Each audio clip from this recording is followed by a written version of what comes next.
Bom, pessoal, vejam bem. Antes de pensar em filiar clube, se assim deseja, eu já vou começar a dizer então o que eu penso sobre essa hierarquia de atos que os iniciantes devam fazer. Até mesmo antes de pensar em filiar, apesar que você pode ser filiado mesmo não tendo canário. Mas Samuel Valentim, eu não tenho canaril e não tenho canário. Eu posso me filiar? Pode, os clubes permitem. Porque daí você pode ser incentivado. Mas vocês têm que pensar na criação de canários, em primeiro lugar, o local da criação. E esse local de criação nós denominamos de canaril, não é assim? Então, canaril, um local específico para se criar canários. No nosso caso, canários domésticos. Muito bem. Eu estou aqui dentro do canaril, penso que eu farei todo esse curso dentro desse ambiente que é um cômodo que no meu caso que chama-se Canaril Valentim, que iniciou em 2010. Em que pese eu ter começado em 2007 a criação de canários de raça, eu tive mesmo o início do meu canaril desse espaço específico em 2010. Mais precisamente em outubro de 2010, ok? Então, vamos lá, iniciantes, ou intermediários, ou até mesmo os avançados que estejam assistindo. Aqui não há preconceito disso, todos estamos juntos, remando no mesmo barco em prol do crescimento na criação. O local de criação. Muitas pessoas criam os canários na varanda, na cozinha, no quarto, na sala, no banheiro, num corredor. Mas a sugestão que eu dou nesse curso é: tenham um cômodo, um canaril para criar os seus canários. Sejam eles de raça, sejam eles sem raça, não tem problema. Mas tenham um local onde terá o mínimo de estresse possível, não vai ter presença de outros animais atrapalhando o lugar, presença de outras pessoas passando em frente às gaiolas e assustando os canários. E esse local de criação, como ele tem que ser? Primeiro, você tem que analisar onde você mora, onde dá para fazer um canaril. Porque eu não posso aqui padronizar um canaril. Se vocês viajarem pelo Brasil e mundo, vocês vão ver canaris de diversas formas, de jeitos diferentes, de tamanhos diferentes. Uns mais luxuosos, outros menos, uns mais altos, outros menos, uns mais largos, um em forma de corredor, outros quadrados, outros circulares talvez. Mas uma coisa tem que ser comum a todos, a esses criatórios, a esses canaris, que tem que ser um ambiente que seja claro, que seja iluminado, de preferência iluminação natural, ok? Mas Valentim, eu crio canários com iluminação artificial, lâmpadas. Não há problema, desde que você tenha um controle a hora de acordar esses canários e a hora de colocá-los para dormir. E a partir disso eu tenho a sugestão aqui de dimerizar o canaril, ou seja, ter um interruptor chamado dimmer e você controlar a luminosidade dentro do seu canaril, caso você utilize a luz artificial, mas de preferência a luz natural. Ou seja, os canários acordam com a luz natural, com o amanhecer, e vão dormir com aquela escuridão, com aquela penumbra ao anoitecer. Ok? Muito bem. Além dessa iluminação, que é muito importante na criação de canários, que nós chamamos de fotoperíodo, ou seja, os canários podem até ter seus períodos alterados por conta da iluminação. Sabiam disso? Sim. Exemplo, na época de reprodução, os canários, quanto mais luz tiverem, mais estarão propícios à reprodução. Questão de glândulas que produzem hormônios e neurotransmissores, mais especificamente hormônios, para que machos e fêmeas reproduzam. Ok? Vamos lá. Dessa forma, atentem-se à iluminação, seja ela artificial ou natural. Não precisam criar os canários na escuridão, que aí também pode prejudicá-los, especialmente na época de reprodução.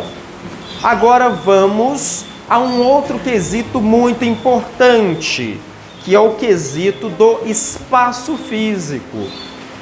O tamanho do cômodo, o tamanho do criatório, o tamanho do canaril é muito importante para que se evite algo que nós chamamos de superpopulação.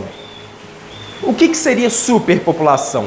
É ter muitos canários em um mesmo ambiente e isso poderá propiciar propagação de doenças ou até mesmo trazer doenças. Principalmente quando vocês lotam a gaiola com muitos canários e a gaiola não tem espaço suficiente para eles, e haverá ali uma disputa alimentar. E sabemos que existem canários dominantes e canários dominados.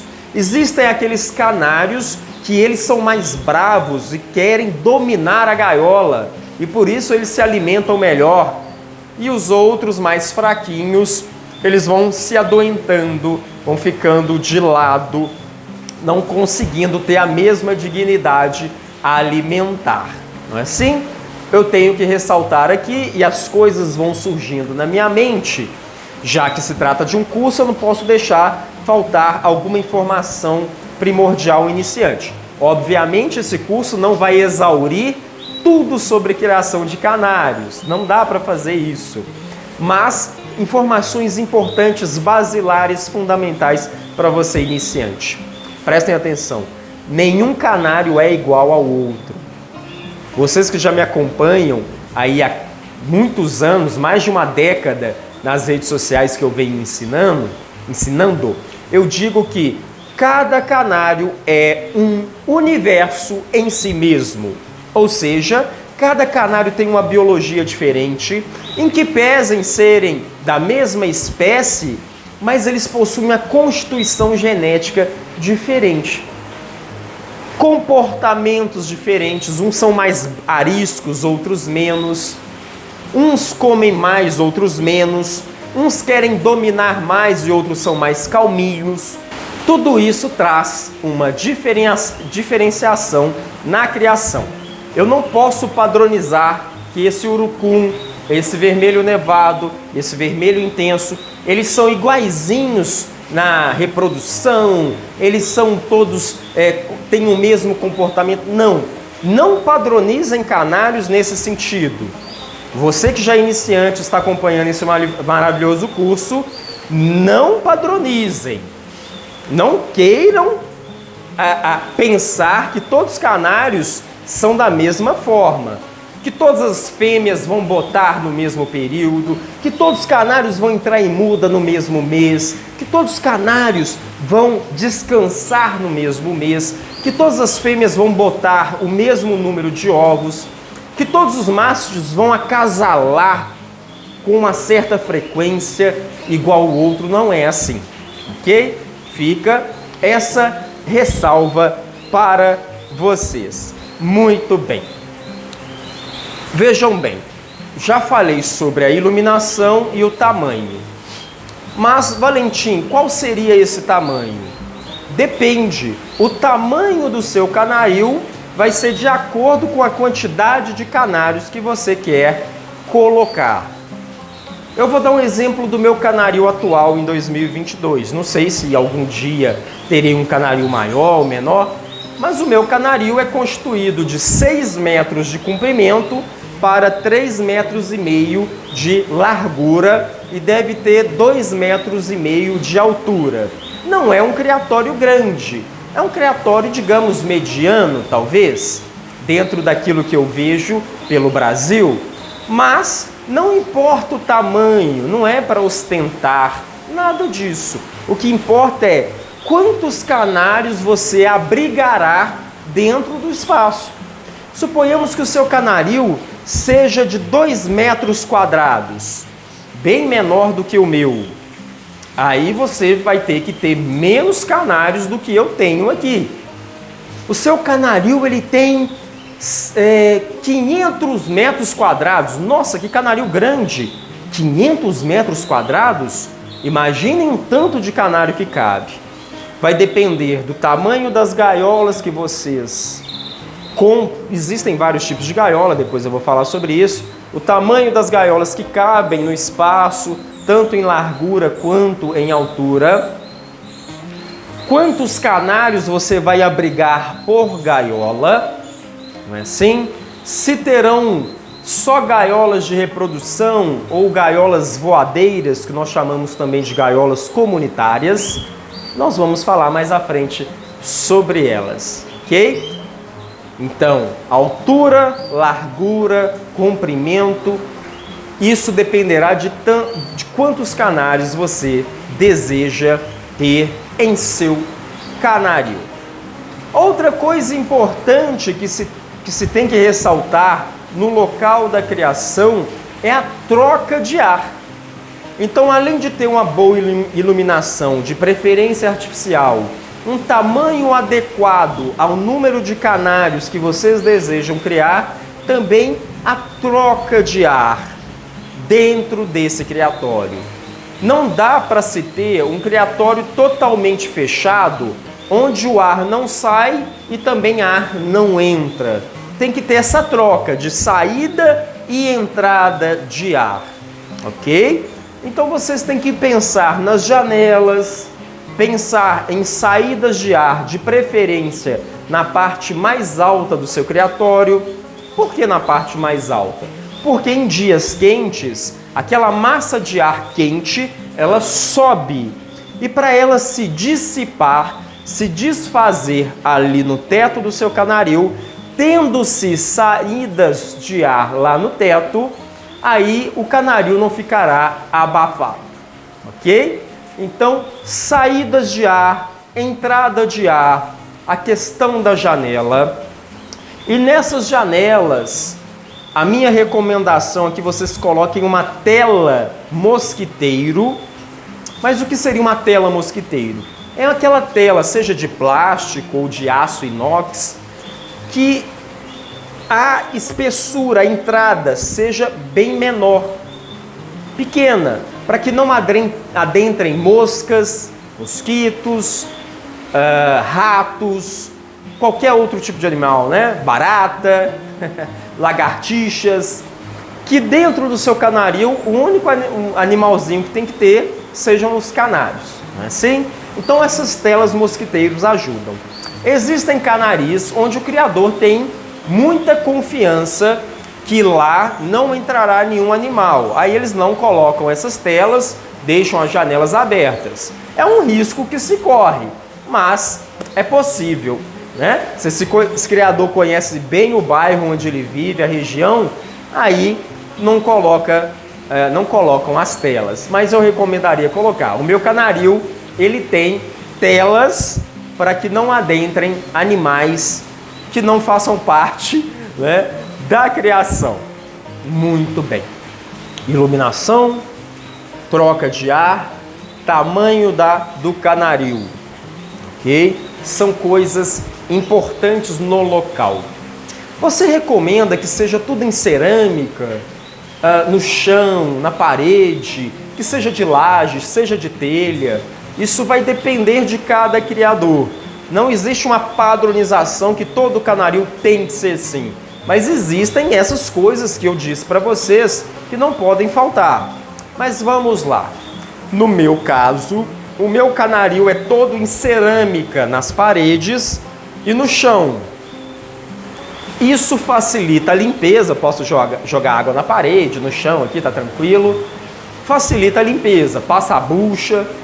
Há aqueles que não colocam cerâmica nem no chão e nem na parede mas colocam, por exemplo, tinta látex, tinta óleo nas paredes, que dá para lavar tranquilamente, e um chão com piso queimado, que também dá para lavar, fica tudo tranquilo. Ou colocam um chão áspero, né, um concreto, não sei, uma massa áspera, fica ao critério de vocês. Desde que esteja limpo é o que importa, não é isso? A higiene em dia do ambiente. Um ambiente que não seja abafado, que não tenha poeira, tudo isso pode trazer patologias e doenças aos seus canários. Em relação ao teto, no meu caso aqui é telha comum, essas telhas parecem que chama amianto, não é isso? E tem um forro em PVC, e entre a telha e o forro eu coloquei manta térmica. Para quando tiver em época de muito calor, a manta ela absorve esse calor vindo pela telha e não transmita para os canários. Apesar que há regiões que mesmo com isso o calor é demais dentro do ambiente. Por isso que tem que ter essas saídas de ar, para que não fique abafado, ok? Samuel, dentro desse tema, você poderia dizer um pouco mais sobre ambientes que são muito úmidos e ambientes que são muito quentes, pouca umidade? Ambientes que são muito frios? Sim, eu posso discorrer um pouco sobre isso. Aqui no meu canaril, eu moro na zona sul de Belo Horizonte. Então ele fica na laje, na parte de cima da minha casa, exposto até às 16 horas, das 6 da manhã até as 16 horas, ao sol, né? O sol nasce, a terra gira em volta do sol, não vou entrar na questão científica, né? E aí, quando dá 16 horas, o sol já está em outro ponto e começa a parte do meu canaril ficar mais sombreada, não é isso? Então, como é mais exposto ao sol, no verão, em dias muito quentes em Belo Horizonte, pense que dentro do meu canaril chega a 30 graus. Lá fora está 36, mas aqui dentro 35, 36. E aqui dentro 30 graus ou 29 graus. Eu adquiri um climatizador. E esse climatizador, ele expele vapor d'água dentro do ambiente. E mesmo com a temperatura alta, a gente, com a temperatura alta e baixa umidade, esse climatizador nem sempre vai diminuir a temperatura, mas aumenta a umidade, ou seja, vapor d'água no ambiente. E isso é muito importante, principalmente no período de reprodução para a eclosão dos ovos. A literatura, né, os livros, os artigos trazem que um ambiente ideal, e apesar que eu não gosto de falar essa palavra ideal, certo, correto, sucesso, eu não gosto disso, por causa da relatividade.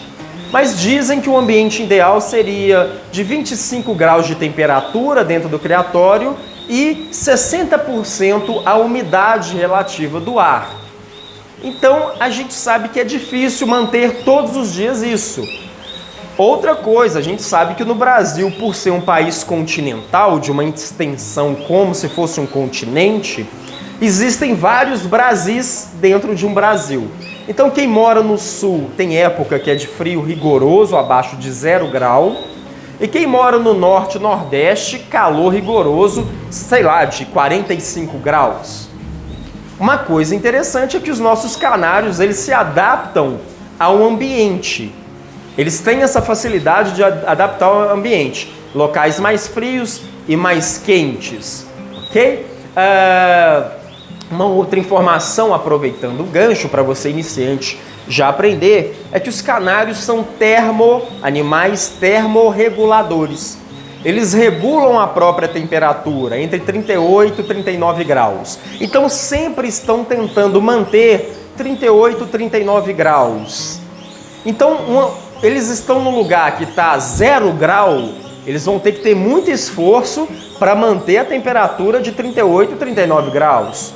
Eles estão em um ambiente que é 45 graus, muito esforço para reduzir, para manter aquela temperatura. Outra informação importante para você, iniciante na canalicultura: os canários não transpiram, eles não suam, como nós seres humanos que suamos. Eles não têm glândulas sudoríparas. Nós temos glândulas sudoríparas onde podemos transpirar. É isso? Então, um ambiente muito abafado, com pouca umidade, a temperatura muito alta, tende a ser mais prejudicial do que em um ambiente mais frio. Porque eles têm que se termorregular, um ambiente com muito calor, e eles não transpiram, eles têm que se esforçar mais. É até comum você ver em canários abrindo as asinhas para que possam ventilar mais, ou ofegantes, quando está muito calor, para que eles possam manter a própria temperatura. Então, tentem fazer um local de criação que amenize tanto esse frio rigoroso e esse calor rigoroso. Para lugares muito frios, eu recomendo o aquecedor de termostato, em termostato. Há canaris que tem ar-condicionado. Então eu recomendaria ar-condicionado para ambientes muito frios e com muita umidade. Ou ambientes muito quentes também com muita umidade. Porque a gente sabe que o ar-condicionado tende a retirar a umidade do ambiente. Então, por exemplo, eu tenho ali pendurado um aparelho para regular a temperatura e umidade. Está chovendo nesse momento da gravação e deve estar ali em torno de 90% a umidade relativa do ar. É muita umidade. Estando em 50 e 60 está ótimo, mas 90% é muito. Pode até trazer proliferação de fungos, por exemplo. Aí o que eu faço nesses casos? Eu tenho aqui um aquecedor em termostato, vocês podem procurar nas redes sociais, aquecedor termostato, ligo e ele aquece o ambiente e também diminui a umidade, ok? Assim como o ar-condicionado também faz. Então vejam que tanto de informações para se fazer o local da criação, para se fazer o seu canaril. Não precisa ser tão luxuoso, mas eu tenho dinheiro, Valentim, eu tenho muito dinheiro. Eu quero fazer uma coisa de alto padrão. Ok, coloque lá então um piso muito bonito, né? Papel de parede, um teto bonito com lustres, não tem problema. Mas lembrem-se que o local de criação dos canários é voltado para os canários. Em que pese você querer ter luxos dentro do criatório, mas ele não foi feito para você, ele tem que ser feito para os canários. O meu canaril, por exemplo, eu tenho uma mesa com notebook, um roteador, eu tenho outra mesinha onde eu coloco ali um aparelho de som, aqui me distrai, mas eu tenho que pensar primeiramente nos canários, um local tão somente para os canários. Entenderam o local de criação? Muito bem.